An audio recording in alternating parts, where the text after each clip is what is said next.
lifestyle. Sports cards and we live now. Jeremy Lee in the building and every guest that you ever needed. Sports cards after hours keep the hobby heated.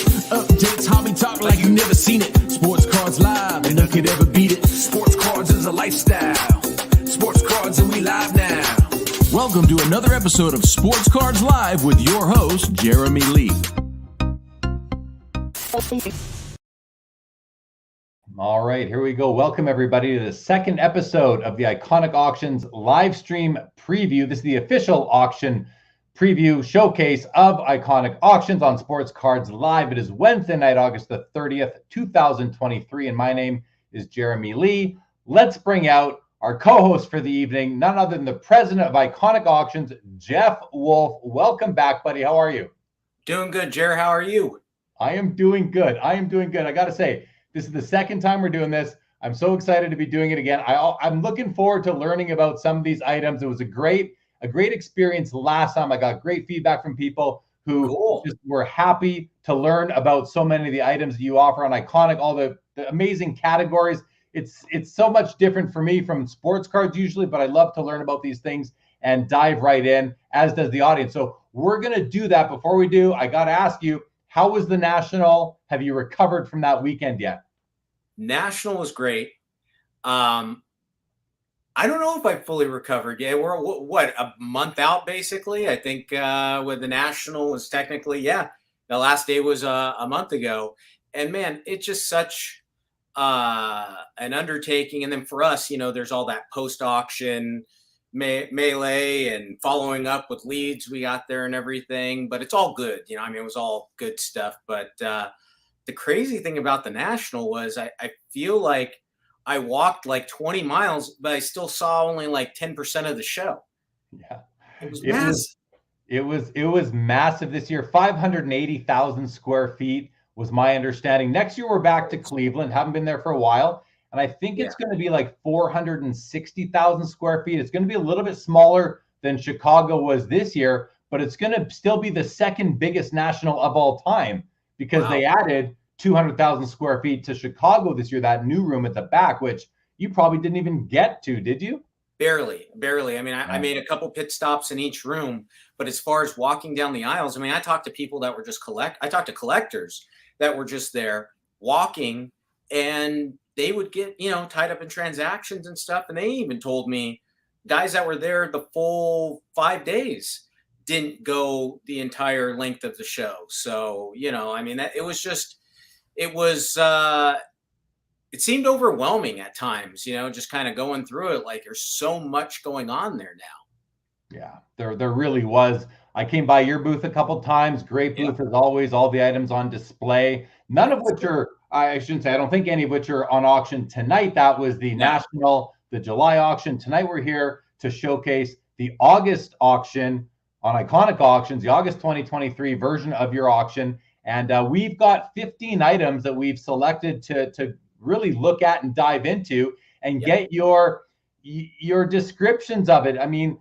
It's one thing to go onto an auction house's website and read the text and look at the pictures and maybe not place a bid. It's another thing to join a show like this, watch the president of the auction house, Mr. Jeff Woolf himself, kind of like be passionate about the items because you love this stuff and that's what's going to shine through. But also I look at these as an opportunity for you to help educate, your customers that are joining us tonight, as well as my built-in the Sports Cards Live audience that I've spent 3.5 years building. I'm excited for them and for myself to learn and see some cool items that are more outside of our usual sports card wheelhouse, even though you do deal in sports cards too. Over the history of Iconic, what percent, if you can even think of it, what percent of lots are sports cards versus other autograph memorabilia and items? If I had to quantify it, it would probably be a bit smaller of a number, although we have sold quite a few signed cards and for significant money. When the market was going crazy, we had run consignor with a number of Jackie Robinson vintage, 53 tops and I think I forget the exact years, but a number of signed Jackie Robinsons that went for five figures and kind of rewrote the market. But to answer your question, I would say it probably hovers somewhere in the 3 to 5% range. Not terribly big, but typically when we've done cards, sports cards or trading cards, we've had a pretty big impact. Yeah, I'm sure you remember back in what was that, October of 2020 when we sold the Charizard for, what was that, 220, I think, and that kind of set the Pokemon market off into a frenzy. So, And who did you sell that to? You sold it to a celebrity buyer. Yeah, we sold it to DJ guy. The rap one. Logic. Sold it to Logic. Right. Yeah, which kind of threw me off because when he registered to bid, his legal name is like Sir Robert. His literally his first name is Sir. Oh, he's royalty.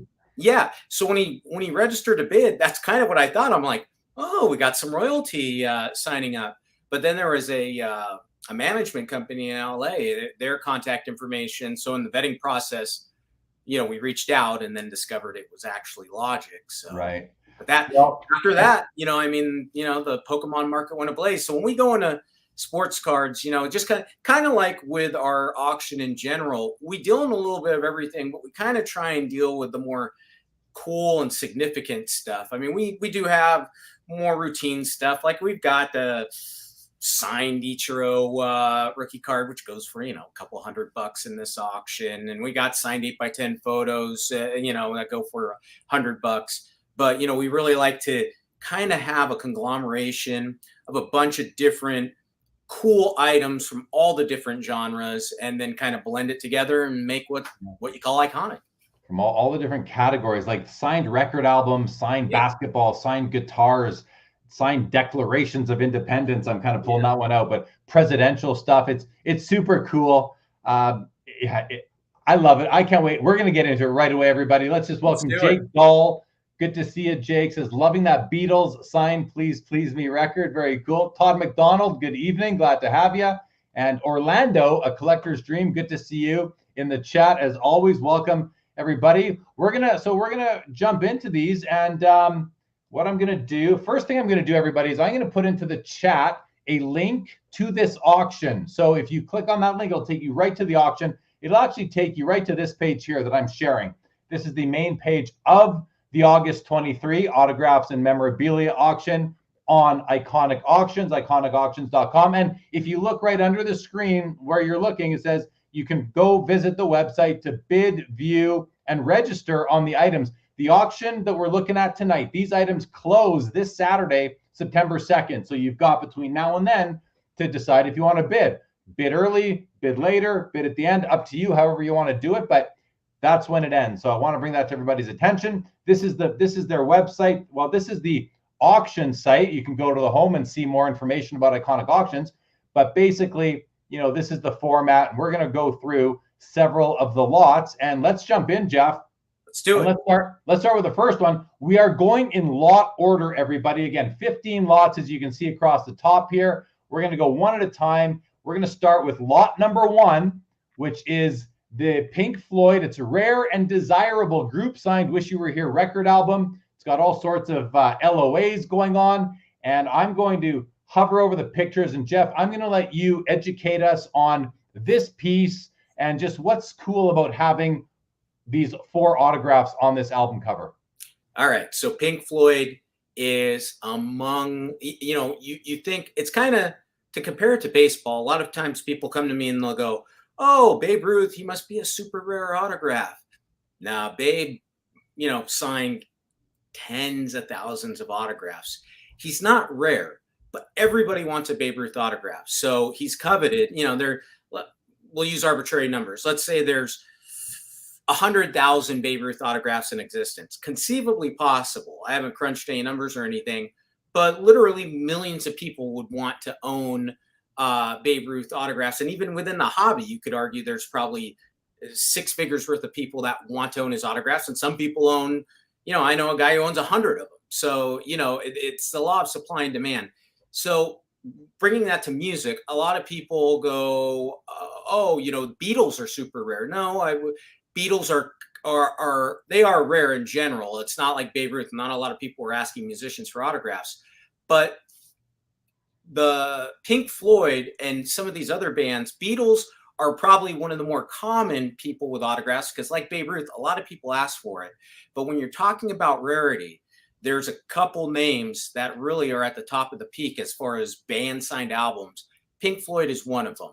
They're a band that has had strife, and there's members that are butting heads and don't like to be associated with each other. So, and they weren't poppy. They weren't necessarily guys that went and did in-store promotions. They were true artists. So super duper rare, and especially like Wish You Were Here. This album here, if I had to give you like a pop on it, I think maybe there's 5 to 10 completes known to exist, maybe. And of those, some of them are sloppily signed. So you have David Gilmour and Roger Waters are the two main guys in Pink Floyd that wrote the songs and were the main collaborators. They, quite frankly, they hate each other. And so to get them both to sign the same album is actually difficult. And there's a number of albums. In fact, maybe in our next encounter in September when we talk, we're going to have an album where Roger Waters actually signed the album, realized Gilmour was on the album, and then scribbled out his name. Scribbled out his own name. It's like, oh, David's on here. I don't want to be a part of this. So you have this band, this iconic band that everybody loves, and there's a scarce amount of signed material out there on them. And it's obviously, as we've discussed, music autographs have kind of exploded onto the scene of collectibles. They've really gained momentum in the last few years, like a lot of things. And Pink Floyd is some of the rarest of the rare. Yeah. What I like about this piece, and this might sound silly to you, but you can tell me if it is or if it's actually a thing when it comes to collecting autographed record albums, is you're looking at I like how we've got 2 autographs in nice bright blue, 2 are in black. You can tell that these 2 are different pens, but I like the color variation in the autographs myself. It just makes them pop more to me, and realize that these are like, as our friend Steve Grad from Beckett Authentication with Services would say, live ink. Like, I can just tell that this is live ink, and I'm no authenticator, but I like that there's different colors. How does that work into value, if at all? Well, aesthetics is, in any collectible, aesthetics is important. I've sold another version of this where a couple guys signed in silver on the white, and it actually doesn't look terribly bad, but obviously silver on a lighter colored item is not your optimal color you want to have. So that is an important part of albums, or really of anything, is the aesthetic appeal of the signature placement, signature quality. And in particular, this album, came out in the late 70s. I don't know the exact date, but the signatures are kind of the time period, maybe Gilmour's late 70s, and the other guys are sometime in the 80s, maybe even possibly Waters in late 80s, early 90s. But nicely signed. And you see some of these albums, like I said, we're going to have an Animals album in the next auction, signed later on. The band has riffs, and it's sloppily signed, and it's Pink Floyd complete, and it's desirable if you're looking for Pink Floyd. They're hard to come by, but it's not nearly as nice as this. And that's one of the nice things about this album, is its aesthetic appeal. It's really clean. Well, listen, you mentioned earlier that if you had to guess on the pop, it'd be like 5 or 6. You just said you've sold a couple. So I see you as the premier auction house for this kind of item. At least that's my perspective. And sounds like you've seen, half of the ones that I know you guessed at the total pop, but you've seen a few. So if anyone's going to know kind of what a good looking one is, that's going to be you. And that would be this one here. Current bid is at $5,317. 3 days left. You can register, view, and bid on these items at iconicauctions.com, right on the screen in front of you. And with that, let's go to the second item that we're going to look at, lot number 2. So These are cool. We'll go to the top. Kobe Bryant game used, photo match, dual signed and inscribed Nike sneakers. We know they were worn versus Utah. in a 26-point performance on December 27th, 2011. And you've got, again, several different authenticators on there. I mean, look at this pair. You've got the date, you got the points, you got the, I guess that's on the sneakers, the autographs right here on the toe. Signed them. Double sign. Each shoe is signed twice. Is that what we're seeing? So on the back side where you see the Kobe's, those are imprinted on the shoe. That's branding. Okay. But each shoe is signed by him and inscribed on the back side, which is, I mean, listen, they're Kobe Bryant photo match game used shoes. Wow. Those are, that's as good as you could get with Kobe. But one thing to really note about these is I've seen a lot of them where they're signed, but not only did Kobe sign these, he added the date and how many points he got.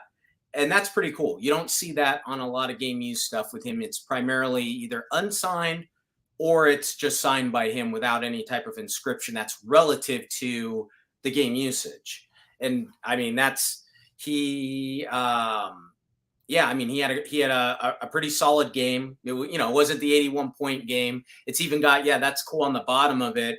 The attendant, put like a sticker across to note the date and, where the shoes came from.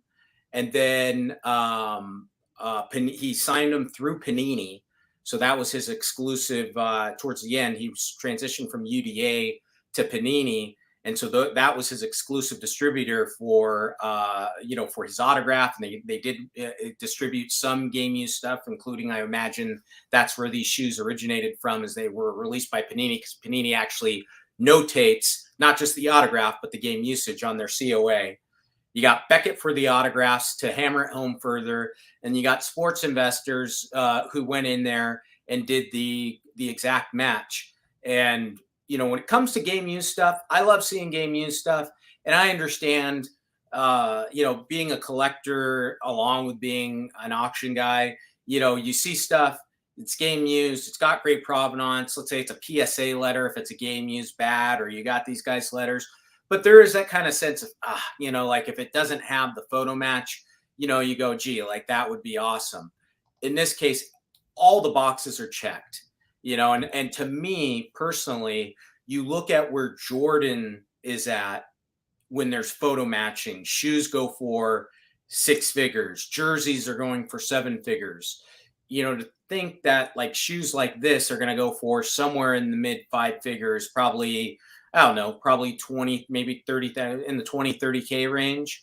To me, that seems like there's a lot of value there, given the mystique of Kobe and the greatness of Kobe. To have something that's exactly matched to a performance he had.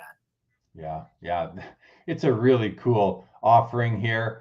One bid so far, $5,000. So you think that's going to climb up between now and Saturday? Yeah, I can't imagine. One thing, Jared, that while we're talking about it, to let people know, with our auction, a lot of times you'll see the bids escalate. Like any auction, it'll escalate towards the final couple hours. But really, one of the reasons for that is because, kind of unlike a lot of other auction houses, I think there's 1 or 2 others that do it this way. But when we go into extended bidding, we don't limit people on what they can bid on. As long as the auction's open, as long as the countdown clock is going, whether you place the bid now or you place a bid with 5 seconds left on the clock, you can bid on any item in the auction. And I feel that's an opportunity for collectors, because a lot of times, and I mean, I'm sure you can attest to this, being a buyer of items yourself, you might line up a pool of items you want to buy in an auction, and then you bid on them. And let's say you get outbid, the auction's rocking and rolling, and you're just browsing around and there's something you overlook. You go, oh man, I would have bid on that, but there's a restriction. I haven't bid before the extended bidding period. We've dealt with that enough. And I kind of looked at it from the perspective of, a bidder, and go, gee, why would I want to eliminate an opportunity for a bidder to get involved in an auction if the auction's still going on? So key point for people to remember, what we call open-ended bidding during our extended bidding. You can bid on any lot at any time in the auction. Okay, good. Thanks for that. Let's get into the next item. This is lot number 4. And this is cool. And a 2005-6 SP Game Used Extra Significance Dual Autograph, Magic Johnson, Michael Jordan. And I mean, you know, I'm a card guy. I love. I mean, this is a this is a beautiful card. Amazing. You got holofoil coming here. The logo of the branding right there. The card. The players' names. These autographs look amazing. I noticed right away that Beckett has given the autograph a grade of a 9. The only reason for that I can see, and this is why they do it, is because Michael Jordan, the last stroke there goes to the edge of the card, and because of that, they penalize it. I don't necessarily think that's worthy of penalizing the autograph. It's his autograph. He held the card. He signed it himself. These are beautiful autographs. Absolutely stunning card. You got all the right colors. You got the right play. I mean, I think, you know, a lot of people would say I'd rather have LeBron over Magic Johnson. Not me. I want Magic Johnson and I want Michael Jordan. They played against each other. There was a passing of the baton almost. I love this card. How about you? Same here. And I've actually been. It's nice to kind of see this one in our auction because the consigner I've been working with for quite a while, and he was on the fence about consigning it, and finally. He decided the time was right for him and he consigned it. So this is kind of one that's been in the works for literally, I don't know, year and a half. But getting to your point, I mean, I've seen a couple shows lately and a couple commentaries, and basically people have broke it down to, yeah, LeBron's great, but LeBron is kind of his own beast. He's kind of he could play all kinds of positions. But Magic, if you're talking about the greatest, in fact, I think what it was, Steph Curry, somebody tried to say Steph Curry was the greatest guard of all time. And they said, no, Magic Johnson was. And I think even Curry iterated that himself, that Magic's the greatest guard of all time. Again, a guy kind of like LeBron, he could play all the different spots. But really, if you look at his resume, you look at all the juggernauts he had to go up against, the Bird Celtic regime, the Isaiah Thomas Pistons, the Jordan and the Bulls. Yeah. You know, he went up against the best of the best. He was the best to do it. He, for the longest time, held the all-time assist record. And then on the flip side of it, you know, I'm a Laker fan. I love LeBron. But you can't argue that Jordan, in my opinion, is the greatest of all time. So to me, you have the greatest player of all time. You have Magic, who's the greatest point guard of all time, and the combination of the two having one of the greatest rivalries, or really kind of like you said, passing of a torch moment where the Laker dynasty kind of gave way to the Bulls dynasty in that I think it was it 90-91 finals, if I'm not mistaken, and both of them are on the same card, and it's also one of 20. It's the number 1 card in the 25. Yeah, the quote that you heard, I heard it, or I read it as well. Whoever it was, and it was a major basketball player, maybe it was LeBron, whoever it was, said that Magic Johnson is the best point guard of all time, but Steph Curry is the best shooter of all time. And I thought that makes sense to me. That's it. That's it. But if you're talking point guard, I mean, Magic Johnson's your guy. I mean, he was an absolute wizard. And, you know, we've had, you know, from, as you know, the signings that happened next door, I've had the pleasure of listening to him talk. And the guy is just a genius. I mean, he's just got a brilliant mind, and it showed on the court. And, you know, if you're talking about cards, dual sign cards, you know, there's few combinations that could compete with this. For me, this is the combo that I like. The second favorite for me would probably be Jordan. Would be sub out either of these guys and put on Kobe. I'd take a Kobe MJ or a Kobe Magic. LeBron doesn't even. I mean, LeBron's great, but he's comes in later for me. So okay, this card is currently sitting at $3,630 for bid so far, and like all the items in the auction, 3 days, 1 hour, and 4 minutes left to get your bid in. Okay. Let's we're gonna go to the next item. Before we do, Steve Thompson says, Jeff, I have a question about a lot. Not sure when you will be taking questions. Steve Thompson, feel free to pop it in the chat, and we'll get to it as soon as we have a break in between items. You let me know when you have a question, and we'll tend to it. Yeah, and anyone else that has questions, if you are going to the Iconic Auctions website, and I'm going to put the link in the chat one more time just to get it to the top. There it is. You can click on that. It'll take you right to all the items. And if you have any questions on any of them, put them in the chat, and we will we'll definitely address them. All right, next item. This is lot number 5. Marilyn Monroe, a signed 3.5 by 3.5 vintage photograph. It is encapsulated and authenticated by PSA. You can see it right here, autograph right there. She's looking pretty as always. I think I can say that. Why not? She's Marilyn. She looks stunning. I mean, it's Marilyn Monroe. Yeah, that no doubt. Look, she's just a very pretty lady. I'll leave it at that. Yeah. But I'm going to read this. It says, it's a black and white photo, personally signed by Marilyn. Minor fading to the autograph, but overall in fine condition. Comes encapsulated and authenticated by PSA DNA. Makes it a nice, handy piece to move around. It's got a stamp on the back from the original issuance. And why don't you educate us, Jeff, a little bit, if you will, on the rarity and the importance of a Marilyn Monroe autograph?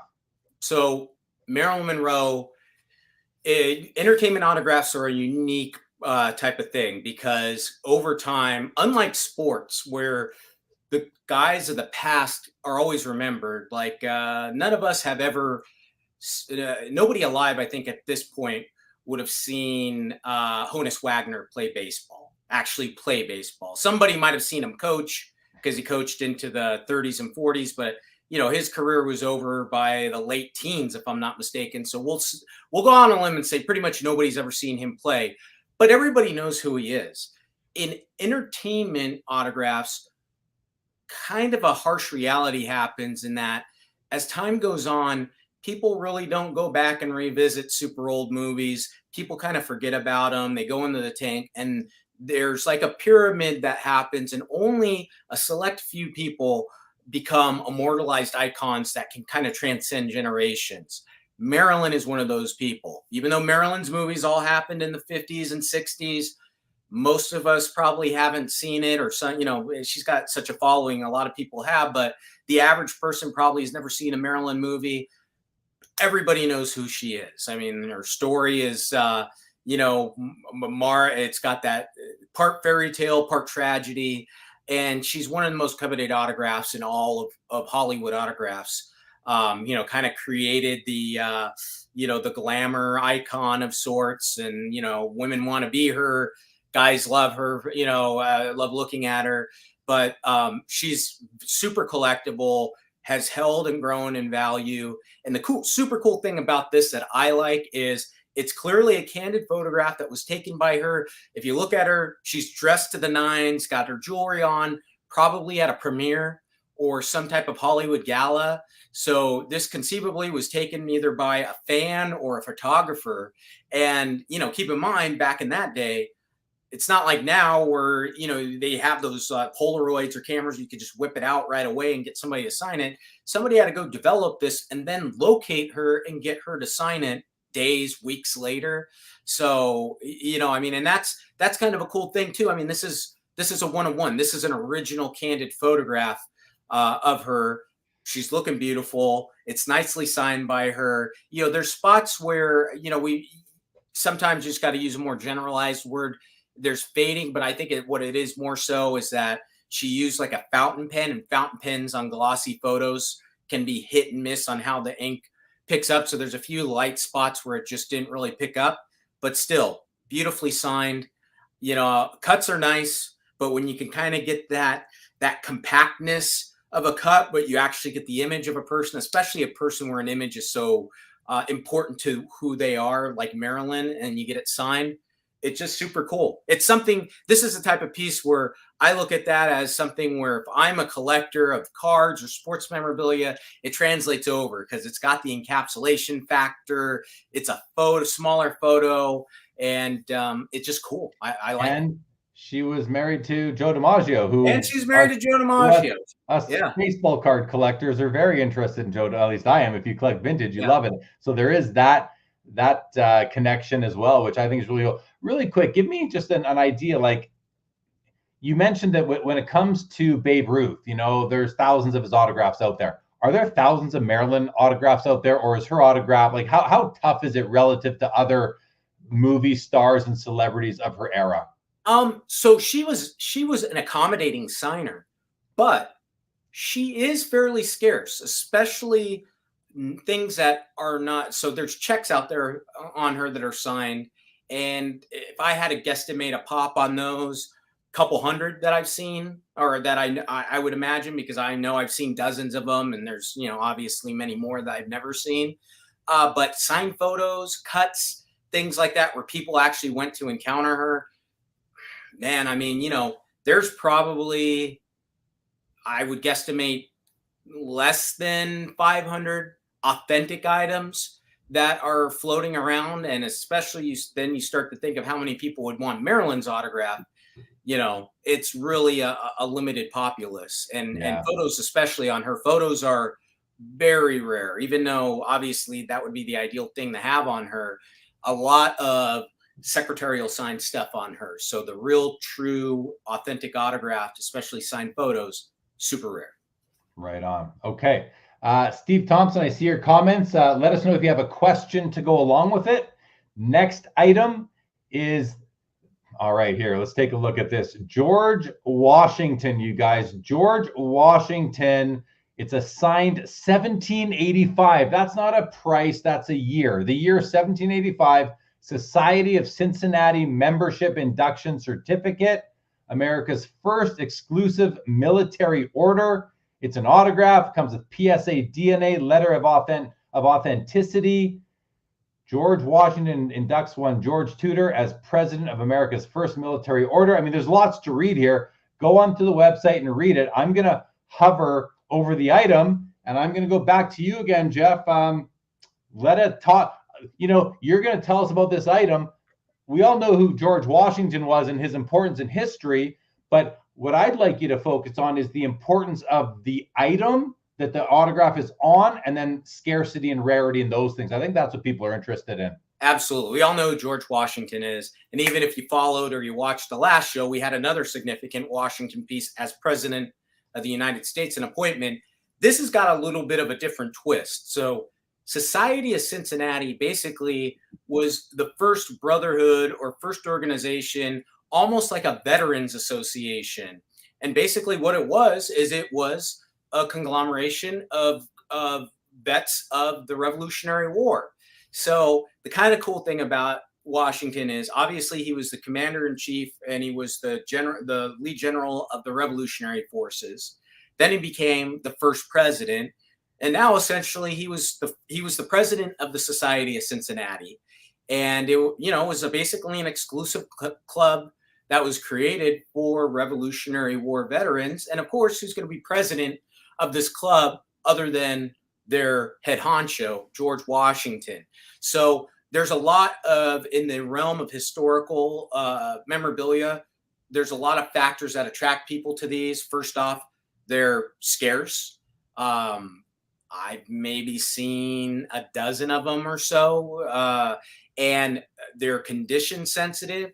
While this one isn't, the signature isn't a 10, I can tell you on the majority of them, they were done on vellum, on this big vellum. In fact, just to give you an idea of size, I mean, here I am here.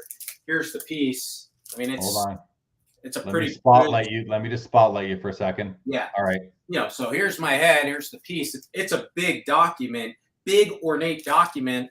And two, if you look at the ornateness of the document and the engravings, this was not a document that was easily done back in the day. Like, this took time to create. They didn't have Photoshop. So ornate documents, that's another thing about this. The Society of Cincinnati is really kind of the first form of ornate documents that was created.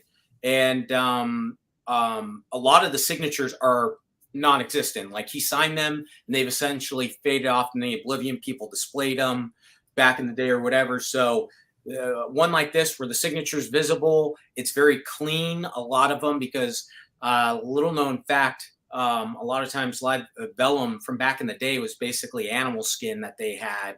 If I'm not mistaken, it's deer skin.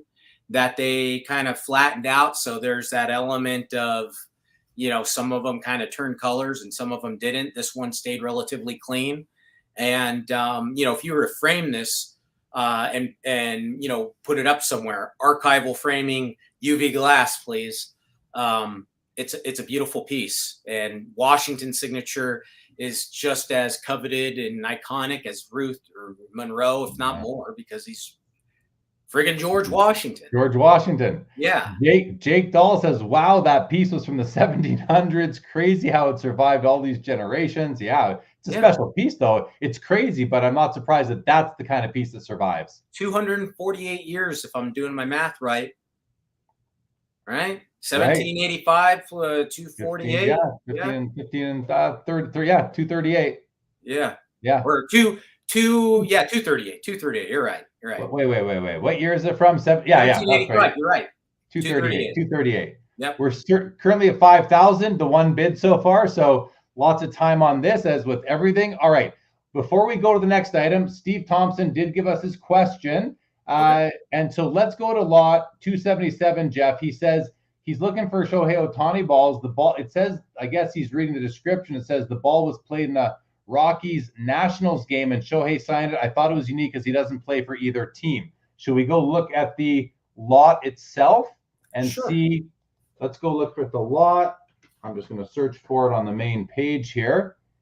I'm thinking got a number of Otani pieces in there. So which lot did he say it was? 277 right here. I'm going to open it up. And so let's see. Rawlings Major League played May 29th between Rockies and Nationals. Probably, in fact, thank you for pointing that out. Probably no, it says Rockies and Nationals. Huh.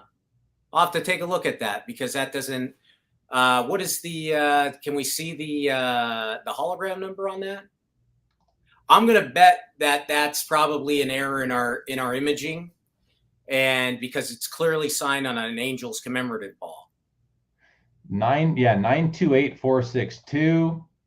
I don't know if it matches. Oh, 928462. We also have a Juan Soto ball in the auction. So probably a logistical error there. They had the wrong Sec 2 images because as you can see on that one, it's an Angels 60-year commemorative ball. So definitely an Angels baseball. Probably just need to go in there and revise the couple images. Appreciate you letting us know about that. We'll get that fixed tonight.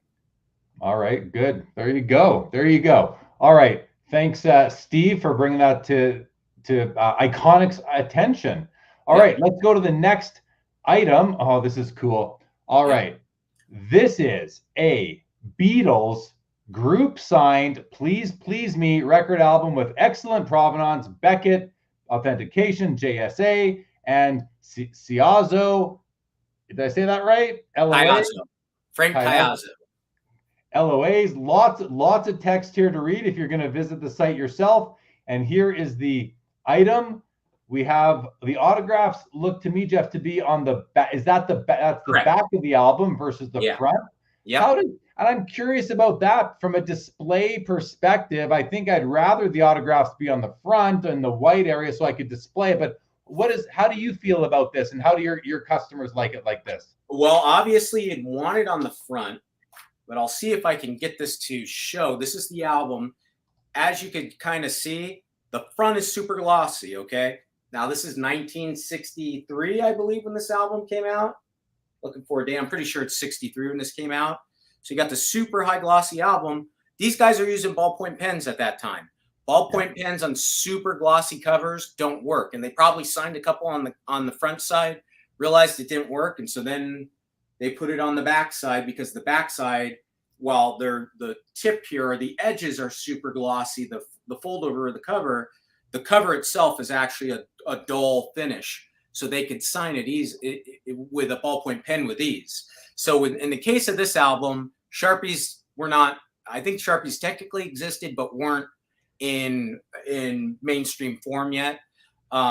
So Please Please Me is, I use this term loosely. The most common signed Beatles album There's probably a couple hundred signed examples. Again, using the Babe Ruth comparison, how many people want to own a Beatles signed album versus how many are in existence? There might be a couple hundred in existence. Thousands and thousands of collectors would want to own a Beatles album. So, but ultimately, that's as good as you're going to get is the backside. So, you know, it's just one of those things. But out of these Please Please Me's, a lot of times these were gotten by young girls. They met them, you know, at events. I think they did a couple signings early on. And so a lot of times these things are chewed up. They've been stained. The guys inscribed them to Susie, to Elena, you know, to Diane, whatever. A lot of times they signed in the writing where it's hard to see. This is definitely one of the cleanest, nicest versions of that album that are out there.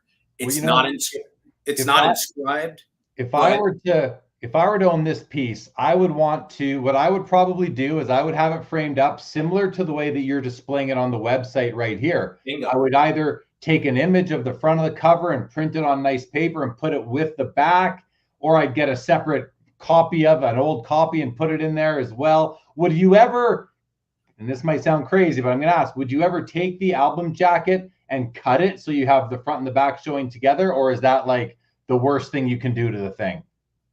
Would you take a card and split it in two and put, you wouldn't want to do that. I've actually dealt with a few pieces. Sometimes people would take things to the framer, like signed albums. In fact, speaking of it, a Pink Floyd album I dealt with, an album that was worth complete, probably 12 to 15 grand. And somebody had taken their piece to the framer, and the framer had sliced off the back to make it like more flush. And so it was just the cover. We ended up selling the cover for like 4 or 5 grand, which isn't chicken scratch, but you know, what's that, a 60% drop in value or something like that. So with this, what you'd want to do if you're going to display it is just get another. You could go on eBay and buy an original vintage Please Please Me. They're not terribly expensive, and you could display the front side so people see it along with the signed back side. Yeah, that's what I would do. But I mean, look at the signatures as you're going through it. They're nice and vibrant. They're probably, you know, 8 9s, maybe 9 10s in some cases, uninscribed. You know, the cover itself is clean. There's a lot of those, and we've sold some of them where, I mean, you could just tell there's been a lot of handling, way more than you'd want.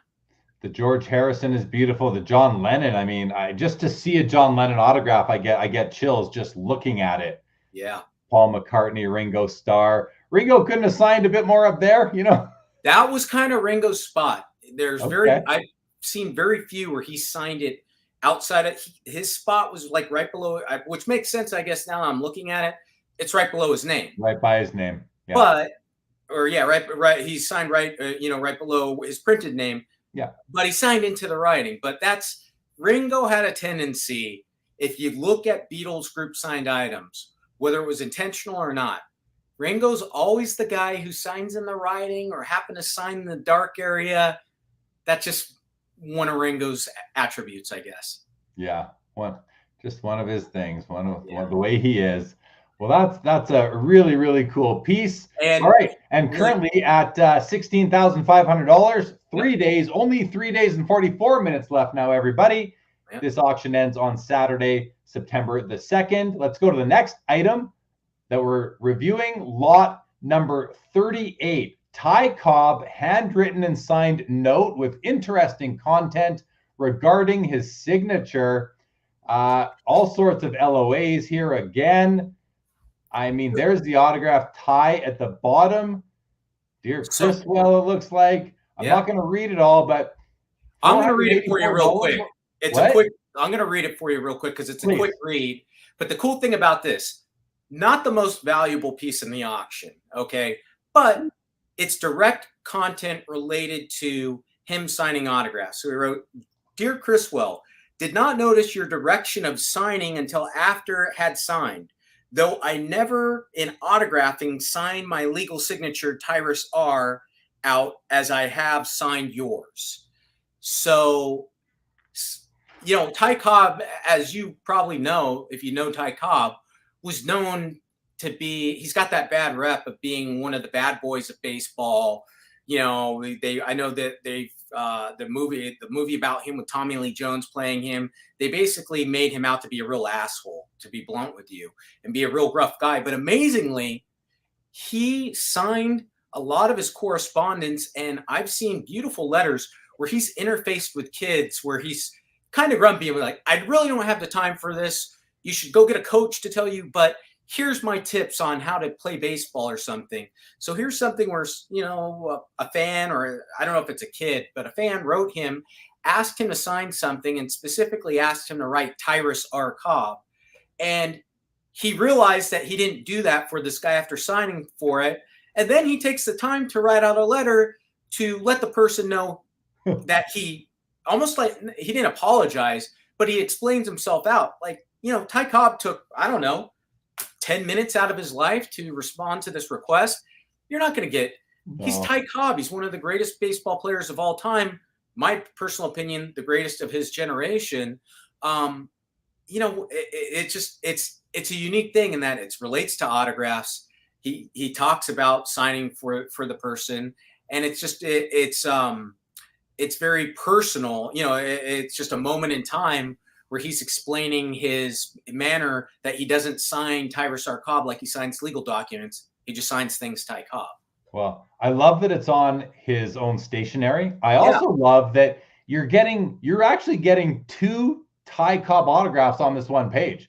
You're getting Ty down here, and you're getting Tyrus R up over here. And that's the last thing I was going to say is the funny thing too is, in explaining himself that he doesn't write Tyrus R. He writes it. He essentially gives the guy what he wants at the end. And you wonder if he did that knowing that, or if it was just completely a sublime thing that happened.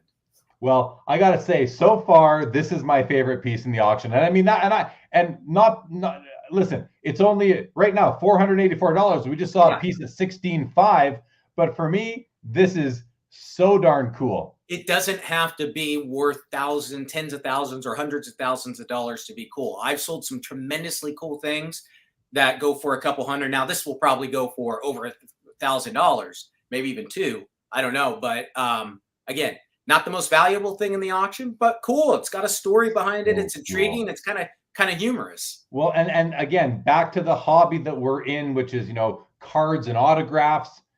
The subject matter being about signing makes it, if this was just about, it was great seeing you and your family at the gala or at the dinner, be well, not as interested. That he's talking about signing. I love it. I love this piece, Jeff. It's so cool. Yeah, it is. All right.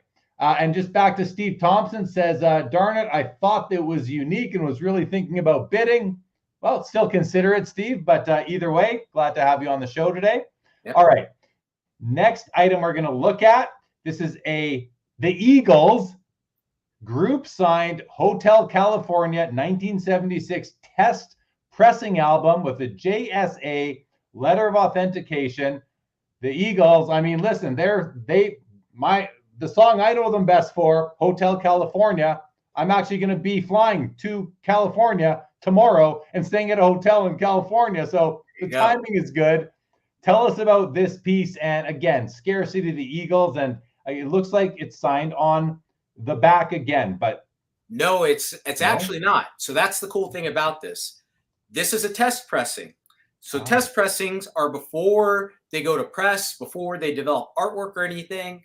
What this is actually, it's a test pressing, but what they did is, in order to get an early jump on promoting Hotel California as an album, they actually printed up a bunch of test pressing copies and sent them out to various radio stations and DJs across the country to get early play and get early feedback on the album itself.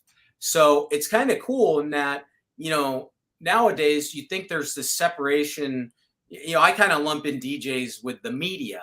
And what you really don't realize is, like, back in the day, like we had Marilyn Monroe, there was a relationship with photographers back in the day in Hollywood where basically the press were power brokers. They were empowering these people to become famous.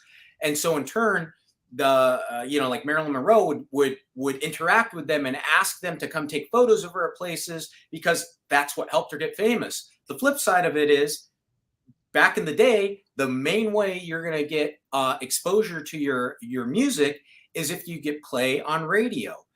Who are the power brokers in radio back in the 70s, 80s, 90s when radio was really relevant?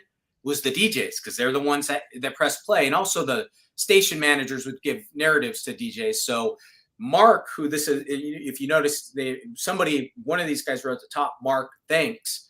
They knew somebody at one of these radio stations and sent it to the guy for him to hear, give them feedback, and then hopefully give to the DJ to play in the round so that people would be aware of an album coming out. They go to the record store and buy it. So it's a cool thing. And that's not, you don't have that dynamic anymore. First off, radio has kind of evolved more into satellite, but now you have the internet, people can self-promote. Back then you had to rely on the media. You had to rely on DJs and stuff to promote your records. Yeah. I think it's cool. First of all, I love Hotel California. Second of all, Don Henley over here and Glenn Fry over here went on to have amazing solo careers. Is that Joe Walsh? Is that Joe Walsh? The Joe Walsh. Like, this is an all-star lineup here. You're getting 5 autographs. Yeah. I'm learning here, Jeff, and to me, I'm really, while I'm learning, I'm glad you explained, what the test press is. I'm also just enamored by these pieces. So this is really cool. $1,815 right now. And anything, I'm good on this piece. Any more on this piece before we go to the next item? No, just cool. It's one of those things. There's more than meets the eye. Is where you look at it, you go, blank white cover signed by the guys, but no, I mean, it was a blank white cover for Hotel California. For conceivably, this album was used potentially on the air to help promote the album to make it what it was.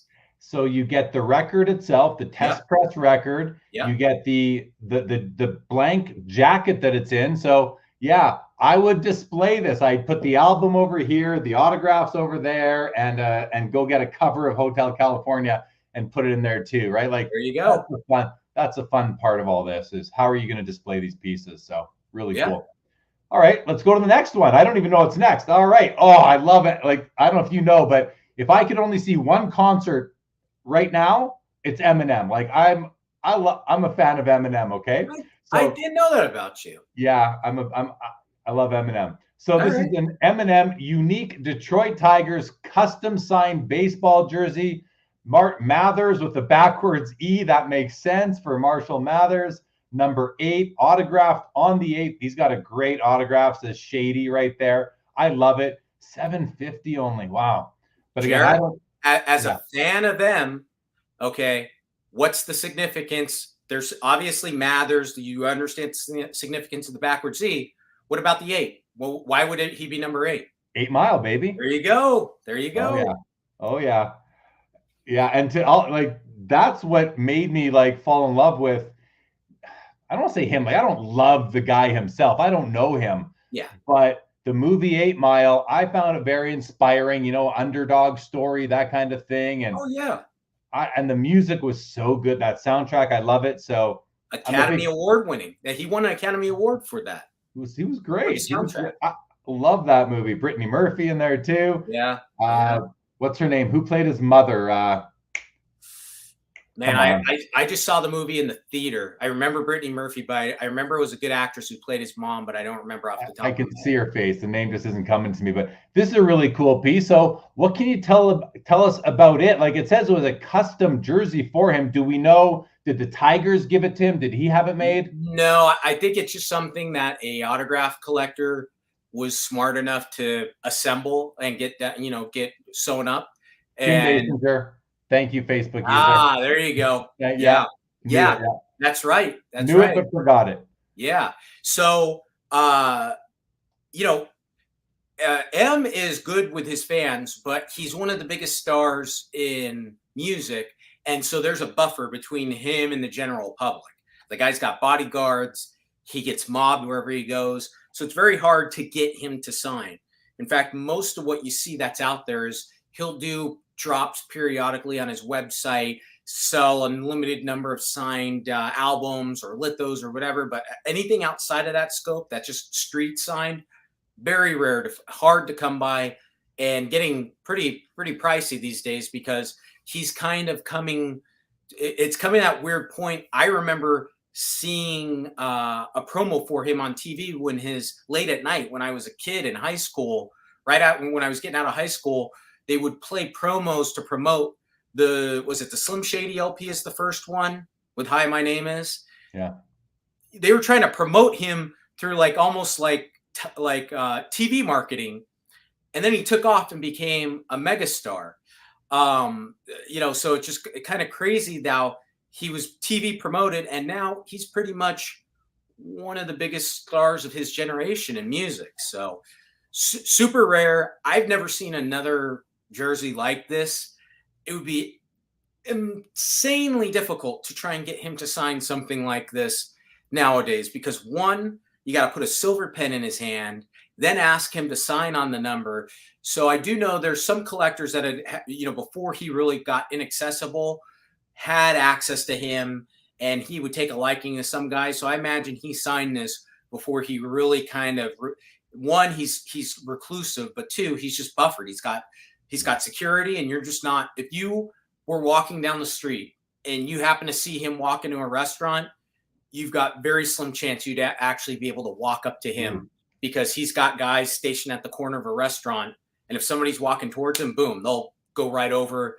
Just like I don't know if you saw Messi when he plays soccer, he's got a bodyguard that's on the field there. If anybody tries to run the field, that he'll tackle him. That guy's a Navy SEAL. I saw as well. Yeah, pretty crazy. And I can assure you, he's got heavy duty security guys with plenty of credentials. I like how you said a slim chance of getting him to sign being Slim Shady. The other thing that I noticed is that when I look at the letter of authenticity from PSA, this is an older letter of authenticity. I can tell because I see Steve Grad and Brian Sobrero and Zach Rulo. I see the old crew on there that are all at Beckett Authentication Services now. So consistent with what you said. I mean, listen, Eminem's been a huge star for many years now, but this is at least 6 or 7 years old because that's when those guys left PSA and went over to Beckett Authentication Services. So a little more consistent. It corroborates, what your speculation was that this would have been maybe before he was a mega star. So really cool piece. I love this piece. I say it a lot, but I do love this piece. And would love to have something like this hanging up in my basement. All right. Next up, Wayne Gretzky signed ticket from his historic 802nd goal, which put him one ahead of Gordie Howe for the all-time goal-scoring leader in the NHL, which is currently being threatened by Alexander Ovechkin. People think Alex is going to do it. I'm still questioning whether Alex will get there. Go ahead. What do you want to say? There really wasn't anything my question was going to be. I was going to ask you a question. I was going to say, I know Ovi's on the cusp, but he's got a ways to go. Do you think he's going to do it? I personally don't. Now, listen, you're way more of a hockey guy than I am. I'm a newbie in the hockey world, but looking at kind of the stats and the regressions, and I just don't think he's going to get there. Well, okay. So Gretzky had, let's see, all-time goal. Gretzky got up to 894, and Ovechkin is at 822. So he is 72 goals away. Typically, I mean, listen, if he can have two 40-goal seasons, he's going to pass it. If he has two 30-goal seasons and a 12-goal season, I think he can do it, but he has to stay healthy, and that's tough. And he's old. He's already, 38 years old? It's going to end, 38. I mean, well younger than us, Jeff, or at least me anyway. I mean, he's gonna, 5 years younger than me, but I mean, I think I'm 50-50 on it right now. 50-50 that it happens. He has to overcome a lot of things have to go right, and a lot of things can't go wrong for him to get there. And with that, I'm 50-50. Regardless, it doesn't even matter because, well, maybe it does. Maybe this ticket is impacted, but Gretzky did hold this record, or will have held this record for over 30 years if and when Ovechkin beats it. And that record, it's still it still put him over Gordie Howe, which is a major accomplishment. So either way, it's a cool piece. But let me continue reading. I kind of stopped. The great one becomes NHL's all-time leading scorer. PSA DNA, the ticket is currently sitting at only $400. It's a stub. It's authentic versus grade, and that might be because the bottom portion got torn off when the ticket owner. I just realized something too. This thing is autographed. That's amazing. But it's a stub because when the ticket user went through the gate, the person working took the bottom, put it in the bin, and handed this back to the person so they knew where to go sit down. But this is autographed, Jeff.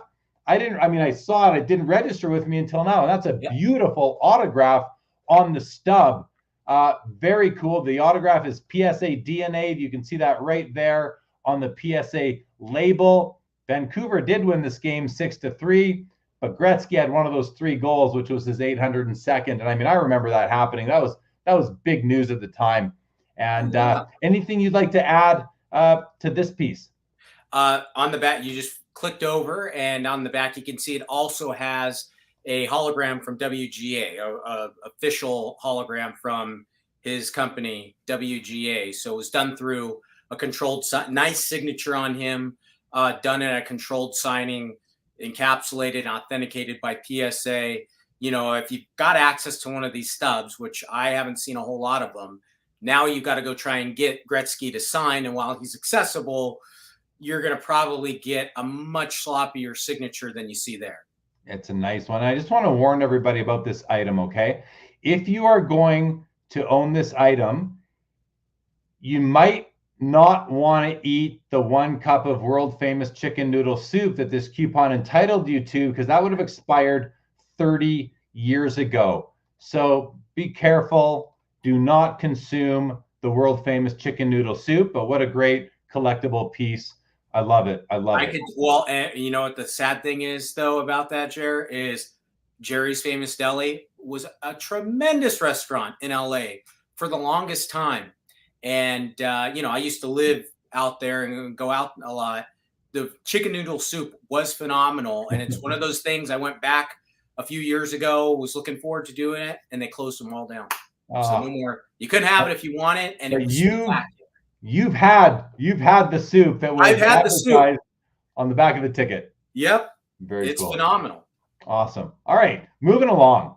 We've got a Martin Luther King signed 2.5 by 5-inch piece of paper, PSA DNA encapsulated.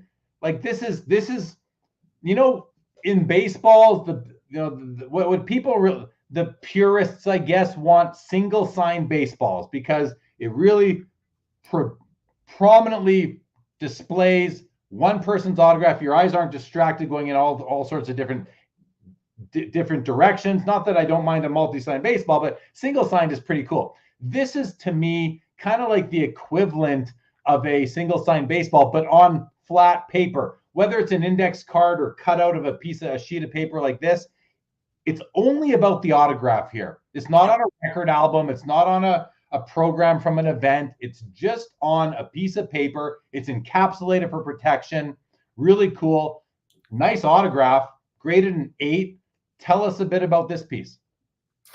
It's Martin Luther King Jr. cut. I mean, he's one of the most significant figures of the 20th century. My guess would be it was probably an album page or something that was trimmed down to fit in a holder, whether it was somebody else wrote something on it or something, but it just displays beautifully. It's a moment in time from one of the great minds, one of the great influential figures of the modern era, I guess you could say. American history.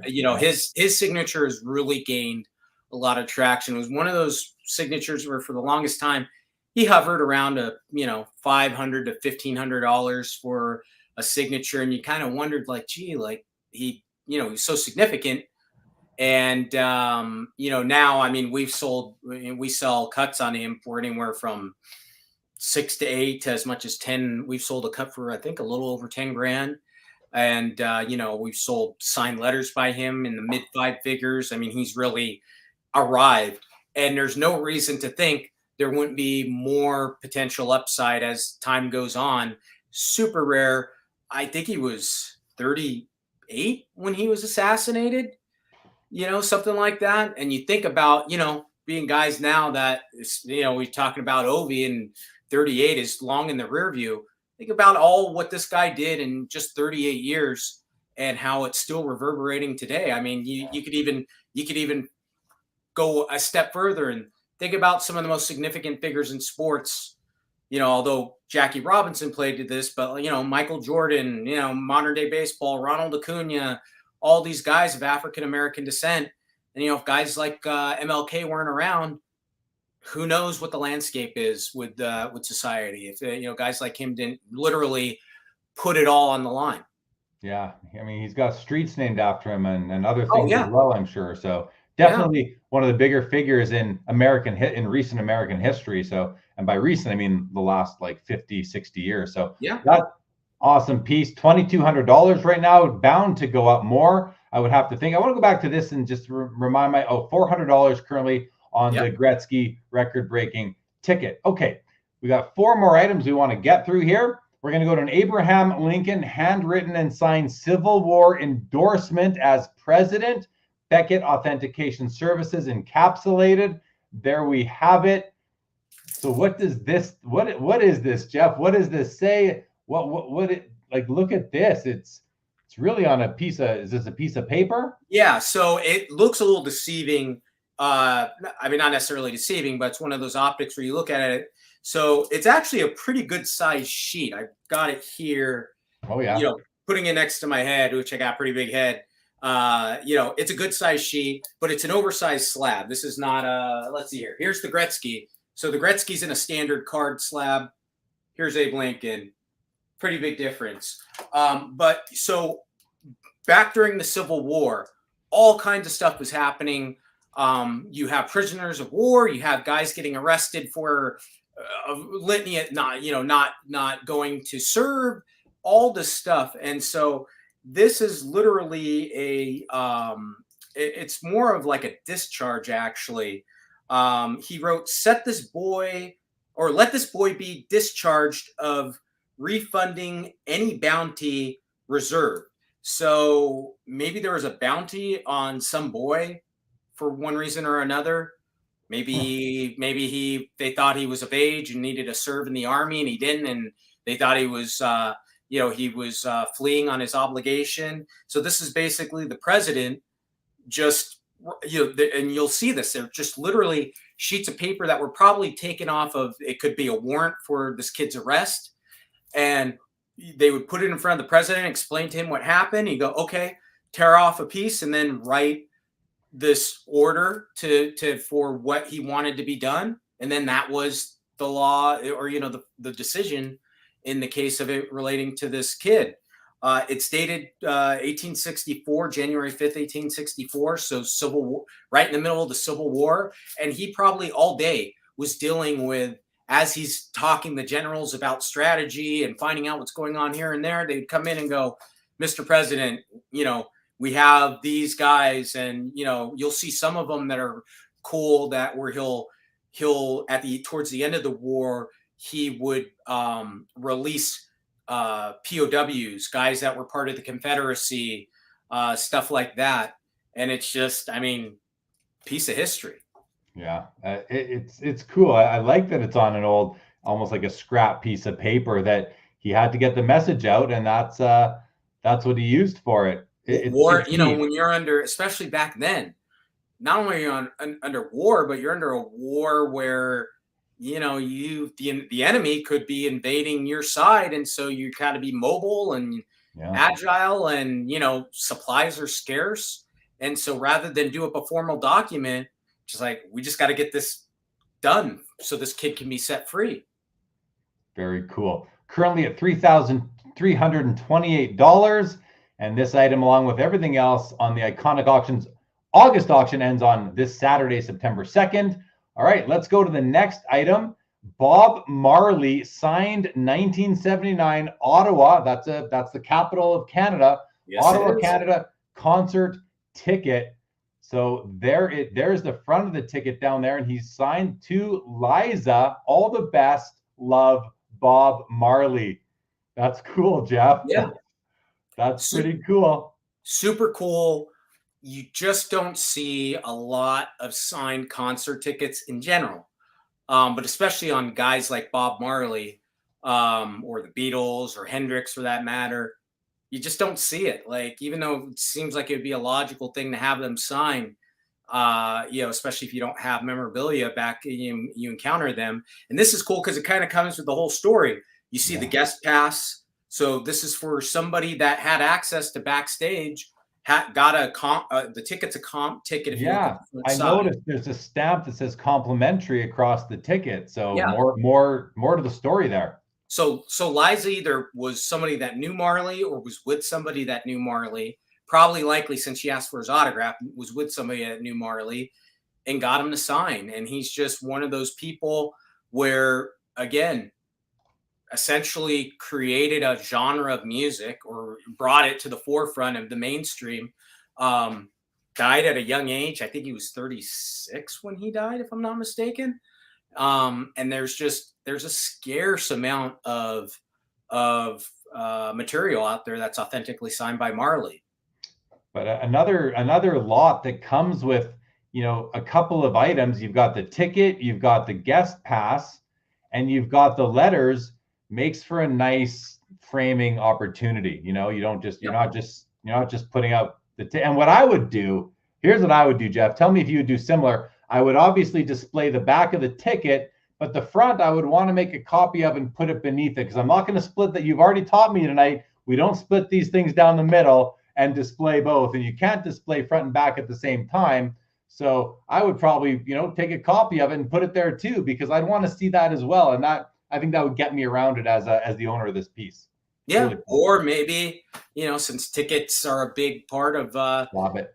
Yeah, you could slab it. Maybe there's a lot of different ways you could go with it, but I've never seen another Bob Marley concert ticket. I've seen concert programs, never ever seen a ticket signed by him until now. Yeah, very cool. Currently at we're still waiting for the minimum bid on this piece of $2,000. So we'll see what happens between now and Saturday. Check back on Saturday or earlier to find out. Okay, next item is a Prince autographed The Love Sexy album from 1988, signed at an in-store signing in Sweden in 1988. Comes with a Beckett letter of authenticity. And there he is in his birthday suit and everything on this album cover. That is Prince. So I can tell you first. Love God. So yeah, that was his thing. He was a Jehovah's Witness. He was a very spiritual guy. So most of his autographs say love God. But weirdly, he takes the time to write love God and just writes P88. But so he did in 88, he did a tour. He was about to go on tour or something, and he did 2 or 3 in-store signings, one in Sweden, one in London, and then I think he did one in New York, if I'm not mistaken, or LA. It could be print. There's Prince experts that would probably want to bludgeon me right now for not being exact, but he did 3 signings. And that is where a lot of your authentic Prince material sources from, because he was one of the hardest autographs to get. The reason I know that is not only because you see just a scarce amount of stuff out there, but because I met the man many a times and can tell you that he does not sign easily, even if you use ingenuity. So one time when I was an in-person runner in LA back in the early 90s, I saw him 3 times in 4 days. The first time he came out of a nightclub, and first off, Prince, now I'm 5'9", I'm not a terribly tall guy. I'm about average size. Prince is like 5'1", 5'2", maybe weighed 85, 90 pounds. I don't know. The guy was stick thin and looked like a munchkin walking out, and he had a bevy of women with him. But it was one of those things where when he walked out of this club, like everybody stepped back like, oh, Prince is walking this way. one of the few people I've met, just about everybody that's famous. One of those guys, you saw him and you're like, whoa, that guy has a charisma, something about him he commands a special air. When he walks in the room, people notice. So he walks out with a bevy of girls. We ask him a sign. He says no, gets in the car. His whole outfit's all coordinated. It's all the same color. The guy's styled to the nines. Leaves. I think it was the next night. We see him somewhere else. And he comes out. He's wearing an all-white suit, right? And he's got a lollipop in his mouth. And we ask him to sign again. He pops the lollipop out of his mouth. And he goes, "That's not my name." We asked Prince, "Prince, will you sign?" Hops in the car. Now, this is when he had a big dispute with the record company. And so he was going by, if you remember, if you know Prince, he for a while was going by a symbol as his name, as a loophole to get out of his record contract. So we go, okay. A couple nights later, we know he's coming to another club. We get a book page and we draw out the symbol and we write, "Will you sign?" underneath it, right? And it's just me and my friend. We think, okay, he's seen us a few nights in a row. This time it's going to be in an underground garage. It's just the two of us, nobody else around. We're going to respect his wish, write out the symbol. And I was like 13, 14 years old. So it's like, man, I'm a kid. He'll sign for us. Pops out of the SUV. He's wearing an all black suit, right? Styled to the nines. Walking along, got a lollipop in his mouth.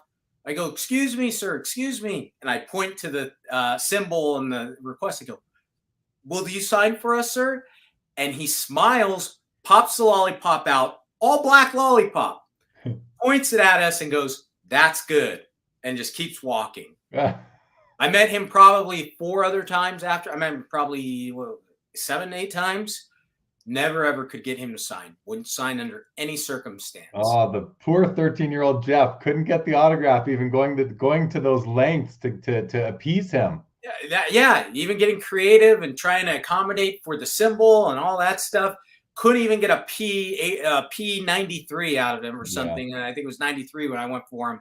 So super rare, even early stuff. You don't see a lot of early stuff. You don't see a lot of later stuff. Prince is just rare. He has a massive following. He's, believe it or not, he's one of the greatest guitarists of all time. He's one of the most brilliant musicians of all time, whether you like his music or not. And he's just a tremendous autograph when it comes to music. Very cool. Well, there it is right there. Love God, Prince 88, it looks like. Yep. There's the back cover, and there's the Beckett letter of authenticity. All right. This one was done in Sweden, at the in-store in Sweden. It came direct. Consigner was not the person that got it, but he got it from the person that was there, and he's from Sweden. Shipped it all the way over to USA to get us to sell it for him. Very cool. That's very cool. Yeah. Looking for that first bid of $2,000 to get this thing going. Yep. And cool piece. I've seen Prince once. I was at in Minneapolis at the bar that I think he was a part owner of, called Glam Slam. This goes back to the mid 90s probably. I was down there on a trip with some friends, and he was there with I remember we see coming down the stairs from like the private area, CeCe Peniston, and then they both came down the stairs together. It was pretty cool. Okay, so cool. you saw how tiny of a man he was. Oh, I saw. I was shocked. I was like, wow, that's. I'm like, where's the rest of this guy? He's so small. Yeah, little guy. I was starstruck. Still, I was starstruck. Because Purple Rain was all the rage back then. Yeah. All right.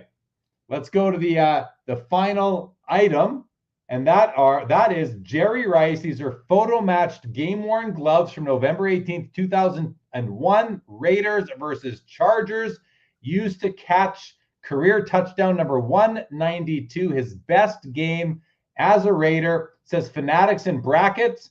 Can you tell us about this piece? And they're both autographed too. So that's awesome. Photo matching was done, and in fact, we'll have updated here in probably, but before the night's over with. We just got back the full photo match letter that shows the image of him where they matched it up exactly to these gloves. But gloves, you kind of go, oh, okay. Like with baseball players, you go, glove, okay.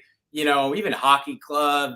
But especially with receivers in football, to me, gloves are more significant for receivers in football than really almost all other sports, because the single most important thing of why receiver is significant in football is because they catch the ball. What do they have on their hands when they catch the ball? They have gloves. So the glove plays a prominent part in the plays and in their impact on the game.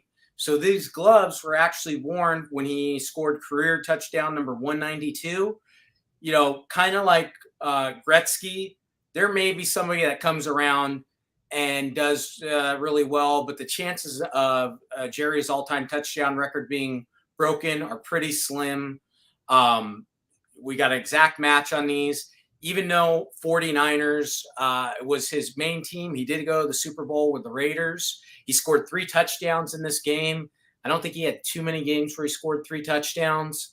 So, I mean, it was one of his best performances on the Raiders, but really one of his best performances ever on a football field. And, you know, I mean, I think that Jerry Rice game-used, touchdown catch-worn football gloves are like the equivalent of having a game-used baseball bat, you know, used for something significant by Mickey Mantle, or having Gretzky's stick. It's, you know, one of the most important parts. It really is kind of like the equivalent of what a bat is for a baseball player, or what a stick is for a hockey player. Yeah, I mean, the gloves have the hands that the gloves are in have to touch the ball in order to score. In hockey, in hockey, and I just want to point out right there, those are game-used hockey gloves that I from Teemu Selanne from when he was with Winnipeg. Nice. But the difference there is that the gloves hold the stick touches the puck that goes in the net, so it's one level removed from the gloves holding the now in baseball, you know, if you're a fielder, you're going to catch a ball for an out. That is still very important, right? But to catching the football with the gloves, I see what you're saying. It's a fun way to look at it. There's no discounting. I mean, still, it's a game-used piece of equipment is still a game-used piece of equipment by a person. But to me, I think, and I was kind of referencing, especially for like baseball batting gloves, like you said, it's a second tier. It's a second tier, but anything that has direct contact with the ball and creates the play, to me, is a prime item. So you could either have the ball, which probably Jerry has, or you could have the glove. So it's about the second most significant thing you could have to the play.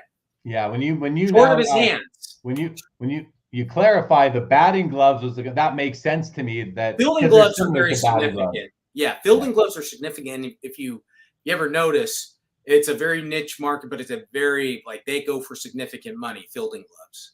Well, we're looking for the opening bid of $750 on these really cool game-used autographed Jerry Rice gloves used to catch touchdown number 192 in a 3-touchdown game, as you just let us know right there. 3 touchdowns would prove to be his best game statistically during his tenure with the Raiders.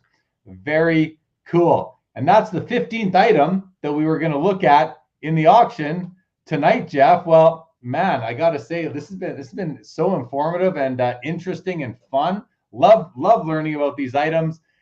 I love the Ty Cobb piece. If I have to pick a favorite, it's going to be a toss-up for me between, let's just go through them one more time. The complete signed Pink Floyd album, which was very tough because of a feud between which 2 guys? Gilmore and Waters. The Kobe Bryant game-used shoes, both autographed, dated, points, letters going along with them. We got the dual autograph Magic Johnson, Michael Jordan card. I love this. That's one of my favorites. The Marilyn autoed picture, the George Washington autograph. We got the Beatles album autograph. This piece here, this Ty Cobb letter talking about autographing and how he doesn't usually use his whole name, Tyrus, and inadvertently he gives the guy the whole name, Tyrus R. Really cool piece. You got the Eagles. What was this called? The Test Pressing album. Yep. Signed by Don Henley, Glenn Fry, Joe Walsh, and the other fellas too. I love this Eminem piece. The Eminem autographed Detroit Lions jersey. Mathers, number 8 for 8 Mile. The Gretzky record-breaking game-used ticket stub signed by Wayne himself for the goals record, beating Gordie Howe. The Martin Luther King autograph. We got the Abraham Lincoln autograph, giving some young military kid his life back, probably right there. Yeah. We got the Bob Marley autographed concert ticket. We had the Prince autographed album, and then the one we just looked at, the Jerry Rice autographed gloves. Awesome pieces in the auction. That's only 15 of like what, 600, 700, 800 items in the auction? 1,150 plus. 1,150 plus, almost 1,200 items, you guys. To see them all, go to iconicauctions.com. You can see it on your screen right now, just beneath me and Jeff. Register to bid if you're not yet registered with Iconic Auctions. View the items, bid for these items and all 1,150 other ones if you'd like. Before Saturday, September 2nd, that is when this auction closes. Iconic Auction offers monthly auctions throughout the year. Is it 12 auctions a year, Jeff? Typically it is, yeah, 12 auctions a year. 12 auctions a year. They set up the National every year. Beautiful setup. They've been there since I can remember. So please check it out. Brendan Ryan says, think that we'll make molds of the players' hands to accompany those gloves, right? That would be Concept. That's not a bad, it's something in there to really show them off, to blow them up, right? That'd be pretty cool. We had a comment a bit earlier from Kyle NFL 18. I think this is in reference to the Prince item. He says Stockholm, Hamburg, and New York. Do you know what that was in reference to, Jeff? Yeah, that sounds right. So it was Stockholm, Hamburg, Germany, I guess then, and then New York. I knew it was New York or LA in the States. And I thought it was Stockholm and London. But again, like I told you, the Prince guys know. I was just going off the top of my head, and I'm not surprised. And that's, might as well have a correct story. So, but again, those 3 signings, and then he did another signing, I think, in New York when he was the symbol. But that's where the most of the signed items from him come. Super rare. Awesome. All right. Well, want to thank everybody in the chat for joining us. Thank you for your comments and questions this evening. We'll be doing this again for the September Iconic Auctions auction. We'll be doing it, I believe, the last Friday of September, but stay tuned to the Iconic Auctions mailing list and the Sports Cards Live Instagram account for updates on that. And we'll be looking at about 15 new items next month that'll be on the Iconic Auctions auction block for that month. So I'm looking forward to it. Jeff, thanks for joining. Any final words before we wrap it up? Just make sure you go to iconicauctions.com. You have any questions whatsoever, feel free to reach out. I'm a hands-on guy. Email me, jeff@iconicauctions.com. Text or call me, 951-756-1620. I'm always accessible. I'll answer any questions I can. And if not, I'll find out the answer for you. That's great. Appreciate that, Jeff. Thanks again to you, to the chat.